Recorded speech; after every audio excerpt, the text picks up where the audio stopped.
कथेचे नाव आहे अनपेक्षित लग्न भाग 1. 19 वर्षांची आर्या लग्नाच्या मंडपात शांत बसली होती. तिच्या हातावरची मेहंदी अजूनही ताजी होती, पण तिच्या डोळ्यात आनंद नव्हता. फक्त भीती आणि संभ्रम होता.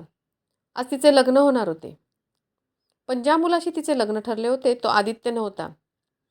सगळं अचानक बदललं होतं. आर्याची मोठी बहीण नेहा हीच आदित्यची वधू होती. दोन्ही कुटुंबांनी मोठ्या आनंदाने लग्न ठरवले होते. घर सजले होते, पाहुण्यांची गर्दी होती आणि सगळीकडे उत्सवाचे वातावरण होते. पण लग्नाच्या दिवशी सकाळी एक धक्का बसला. नेहा घरातून पळून गेली होती. तिने एका मुलासोबत पळून जाऊन लग्न केल्याची बातमी आली.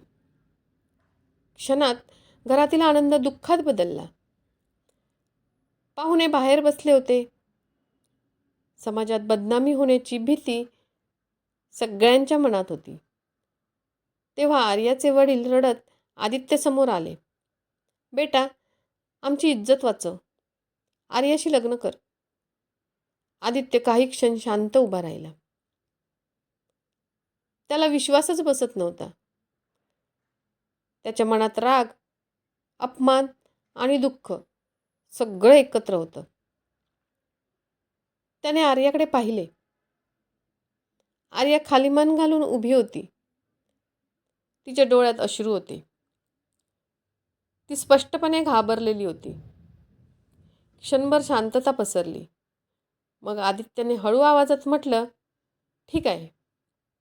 सगळे आश्चर्यचकित झाले. थोड्याच वेळात लग्नाच्या विधी सुरू झाल्या. आर्याचे हात थरथरत होते. तिला कधीच वाटले नव्हते की तिच्या बहिणीच्या जागी ती वधू बनेल. लग्न झाले. रात्री जेव्हा ती नवऱ्याच्या खोलीत गेली तेव्हा ती पूर्णपणे घाबरली होती. आदित्य खिडकीजवळ उभा होता. काही क्षण शांतता होती. मग तो तिच्याकडे वळला आणि शांतपणे म्हणाला, घाबरू नकोस. मी तुला जबरदस्ती करणार नाही. आर्याने आश्चर्याने त्याच्याकडे पाहिले. आदित्य पुढे म्हणाला, हे लग्न परिस्थितीमुळे झालं आहे, पण याचा अर्थ असा नाही की तुला त्रास होईल. त्या रात्री दोघेही एकाच खोलीत होते, पण दोन अनोळखी लोकांसारखे. त्यांना माहीत नव्हते की वेळ हळूहळू त्यांच्या आयुष्यात काय बदल घेऊन येणार आहे. त्या रात्री आर्या बेडच्या एका कोपऱ्यावर शांत बसली होती. तिचे हात अजूनही थरथरत होते. आदित्य खिडकीजवळ उभा राहून बाहेर पाहत होता. पावसाच्या हलक्या सरी पडत होत्या आणि खोलीत एक विचित्र शांतता होती. काही वेळानंतर आदित्य हळू आवाजात म्हणाला, आर्या, तुला माझ्यामुळे घाबरण्याची गरज नाही. आर्याने हळूच मान वर केली. तिच्या डोळ्यात अजूनही अश्रू होते. मला माहीत आहे की हे लग्न तुझ्या इच्छेविरुद्ध झाले आहे. खरं सांगायचं तर माझ्याही, आदित्य शांतपणे म्हणाला. आर्याने काही उत्तर दिले नाही. ती फक्त शांतपणे ऐकत होती. पण जे काही झालं त्यात तुझा काही दोष नाही, तो पुढे म्हणाला. त्या शब्दाने आर्याच्या मनात थोडी शांतता आली. पहिल्यांदाच तिला वाटले की कदाचित हा माणूस तिला समजून घेण्याचा प्रयत्न करत आहे. त्या रात्री दोघेही शांतपणे झोपले. दुसऱ्या दिवशी सकाळी आर्या लवकर उठली. ती हळूच स्वयंपाकघरात गेली आणि नाश्ता बनवू लागली. नवीन घर, नवीन लोक, सगळं तिला अनोळखी वाटत होतं. आदित्यची आई स्वयंपाकघरात आली.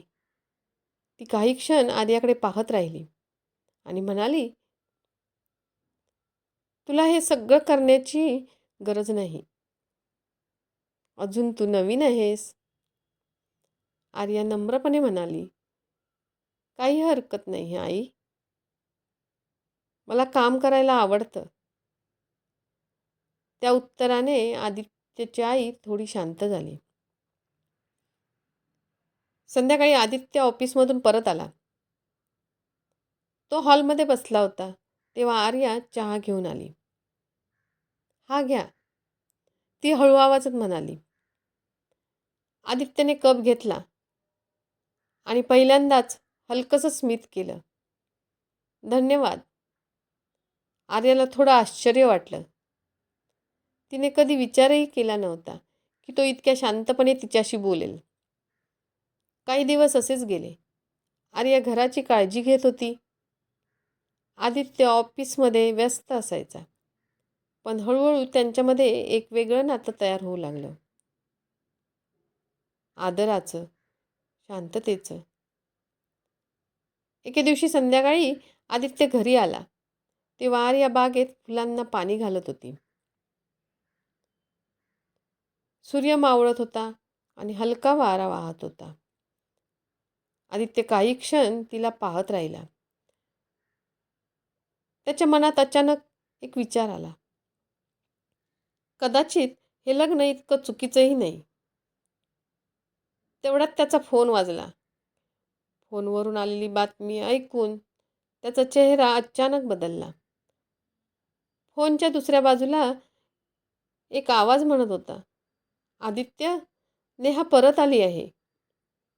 आदित्य काही क्षण स्तब्ध झाला